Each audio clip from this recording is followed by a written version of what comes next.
देर आप चिंता से मुक्त हैं।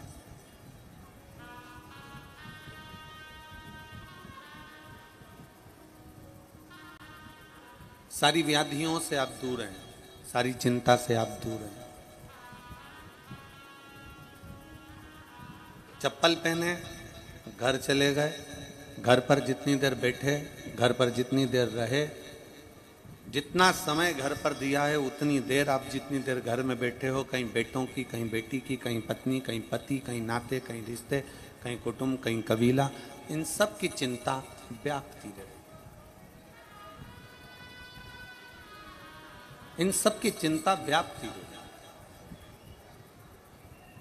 और चिंता कर क्या रही है? चिंता का काम क्या है? चिंता क्या करती है? चिंता का एक सबसे बड़ा कार्य है चिंता का कि चिंता डिप्रेशन के साथ थकान देती है, थका देती है। जो व्यक्ति बहुत थक जाता है ना, जरा जरा सी बात में थक रहा है, जरा जरा सी बात में थकान उसको उत्पन्न हो रही है, जरा जरा सी बात में वो थक रहा है, उसको थकान लग रही है, जरा जरा सी बात में वो थक रहा है, तो ये याद रखना कि उसको चिंता बहुत।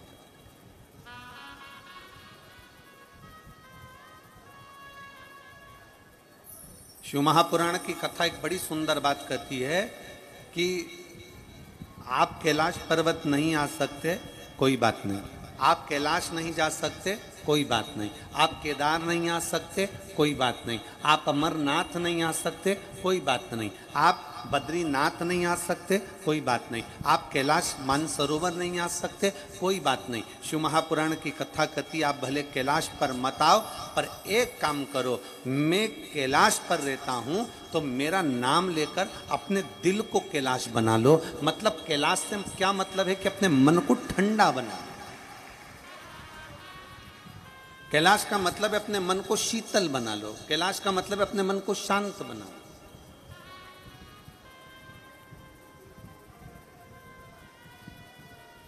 अपनी चित्त वृत्ति को थोड़ा शीतलता दीजिए। कैलाश पर बैठने से भगवान नहीं मिल जाएगा। आप अपने घर पर रहो, खेती में काम करो, परिवार को संभालो, कुटुंब में रहो, जो भगवान ने आपको काम दिया है वो कार्य करिए।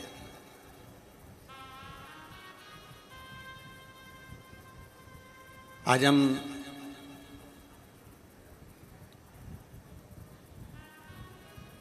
भरतवाड़ा गए थे, मनवाड़ गए थे, और वहाँ हमने बाबा देवादिदेव महादेव की कृपा से आज श्राद्ध पक्ष, पितृपक्ष की शिवरात्रि के दिन वहाँ जो आमदार श्री सुहास अन्ना जी कांदे जी, सो अंजुम ताई सुहास जी कांदे जी 55 साल से जो पानी की व्यवस्था के आज हम किसी से पूछ रहे थे तो कह रहे थे कि गुरुदेव ये क्षेत्र ऐसा था जिस क्षेत्र में पानी की इतनी कमी थी कि लोग इस क्षेत्र को, कई किसान, कई बहन भाई इसको छोड़ छोड़कर लोग नासिक चले गए, कोई दूसरे दूसरे गांव चले गए।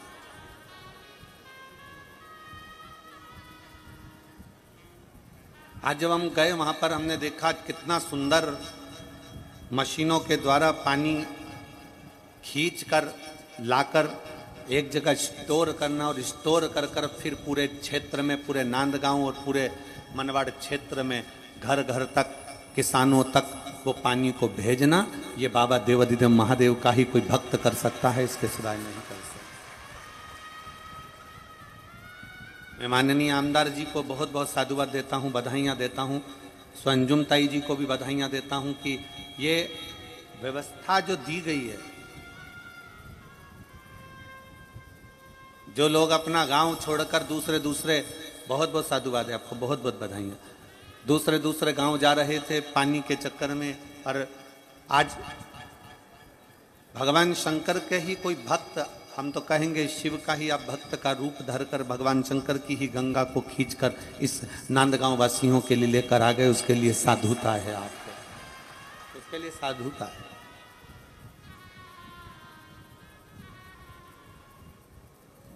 दिए में और अगरबत्ती में एक बहुत बड़ा अंतर है।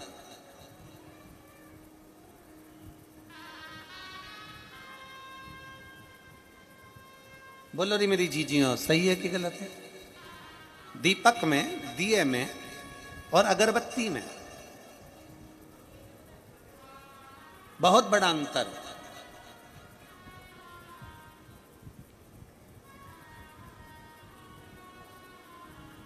दिए को फूंक मारकर बुझाया जा सकता है, पर तुम में से, हम में से किसी की सामर्थ्यता नहीं है कि अगरबत्ती को फूंक मारकर कोई बुझा दे। बुझाएगा? जम के तो बोलो जरा। दिए को फूंक मारकर बुझाया जा सकता है, पर अगरबत्ती को फूंक मारकर नहीं बुझा सकते। उसका एक कारण है, क्योंकि अगरबत्ती महकती है और जो दुनिया में महकता है उसको बुझाया नहीं जा सकता। दिए को फूंक मारकर बुझा सकते हो, पर अगरबत्ती को फूंक मारकर नहीं बुझा सकते, क्योंकि अगरबत्ती महकती है। अन्ना जी, आपको साधुता है, आप जो इस संपूर्ण क्षेत्रवासियों के लिए जो ये कार्य कर रहे हो, खूब आगे बढ़कर कार्य कर रहे हो, आप ऐसे महकते रहें। दुनिया की सामर्थ्यता नहीं कि कोई बुझा सके, फिर आप महकते रहो। और आपसे भी निवेदन है कि आप दीपक बनो, मना नहीं, प्रकाशित हो मना नहीं, पर साथ में अगरबत्ती जैसी महक रखिए।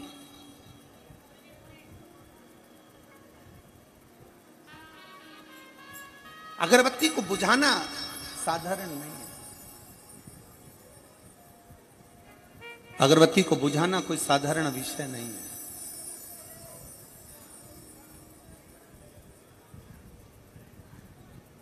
दीपक को तो कोई भी फूंक मार देगा, दिया तो कोई भी फूंक देगा, दीपक को तो कोई भी फूंक मारेगा और बुझ जाएगा, पर अगरबत्ती, अगरबत्ती महकती है,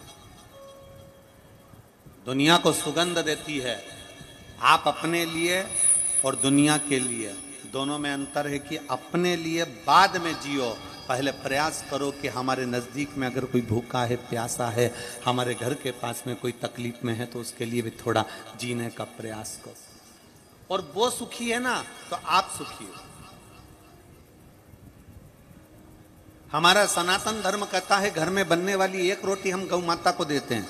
हमारा सनातन धर्म कहता है हमारे घर में बनने वाली एक रोटी हम कुत्ते को देते हैं। हमारा सनातन धर्म कहता है हम एक रोटी हम किसी न किसी रूप में उसको टुकड़े टुकड़े कर कर पक्षी को देते हैं। हमारा सनातन धर्म कहता है हम रोटी का टुकड़ा टुकड़ा कर कर चींटियों को देते हैं। क्यों देते हैं? किस लिए देते हैं?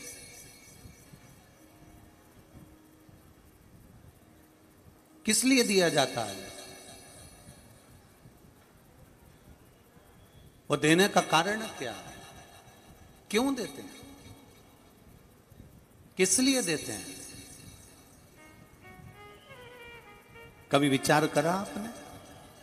कभी सोचा आपने कि हमारे सनातन धर्म में, हमारे सनातन धर्म के अंतर्गत गौ माता को रोटी क्यों देते हैं? कि उसका एक कारण है कि गौ माता हमें शीतलता का पाठ पढ़ाती है। गाय हमें नम्रता का, शीतलता का पाठ पढ़ाती है। श्वान को, कुत्ते को रोटी क्यों देते हैं? क्योंकि वो वफादारी का हमें पाठ पढ़ाता है।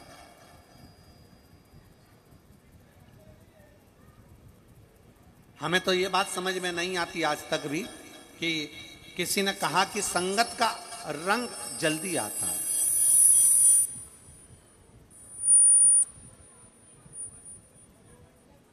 किसी ने कहा कि संगत का रंग जल्दी आता है, संगत का असर जल्दी आता है।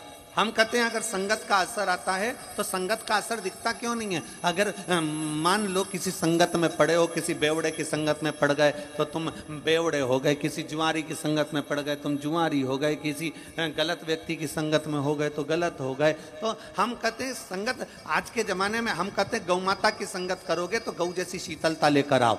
और अगर आप मान लो कुत्ते को पाल रहे हो, कुत्ते की संगत में दे रहे हो, तो कम से कम कुत्ते जैसी वफादारी तो लाओ।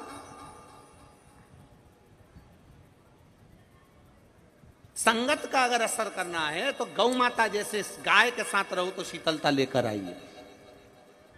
किसी परिंदे को, किसी पक्षी को तुमने पाला है, किसी परिंदे को अपने पास रखा है, किसी परिंदे की सेवा कर रहे हो, किसी परिंदे को पिंजरे में रखा है, किसी परिंदे की सेवा में लगे हो, तो परिंदे को देखकर अगर परिंदे की संगत कर रहे हो तो उस परिंदे से सीखो।